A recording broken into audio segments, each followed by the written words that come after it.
welcome back to the channel. Today we're going to look at a fascinating little fish, the Gold Ring Danio. Gold Ring Danio is native to northern Myanmar and is found in slow-moving streams.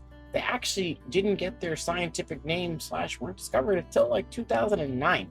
So it is still a relatively young fish in comparison to other ones that have been around for a long time. And these fish have a silverish gold bodies with black spots going from their gills all the way to the back of their tails, and they only get about 2 inches in size. They're a shoaling fish, which means they are going to want to be better in groups. I would say don't keep them in a group smaller than a group of 6 in your tank. You also want to make sure you have a tight fitting lid on your tank, or at least some type of lid that cannot jump out, because they are a mid to top level swimmer, and Danios can sometimes jump out of your tanks. These fish have a decent range parameter wise. Temperatures, we're looking at 64 to 80 and a pH range of 6.5 to 7.5.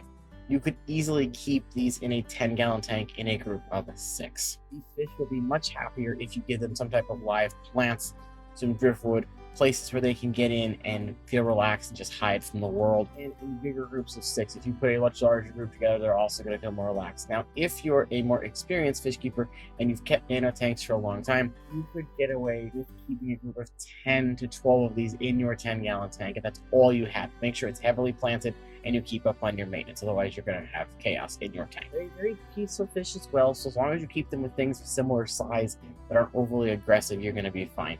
Some typical tank mates for these are small, non-aggressive fish, other Danios, your dwarf barbs, most tetras, smaller live bearers, gouramis, loaches, koi cats, and smaller catfish like that. Food-wise, an omnivore, they're going to eat whatever you want to put in your tanks. Give them a quality flake food, a nice pellet food, give them a frozen or freeze-dried food every now and then, and they're going to do great for you in your tanks. You only have a lifespan of about 2 to 3 years, though, so it is shorter when you compare them to other Danio fish. As always, thank you all so much for watching. If you're interested in another care guide, I'll make sure to link one for you in the end screen. Please, if you did enjoy the video, hit that like button and leave me a comment down below. Let me know what your opinion is on the Gold Ring Danio.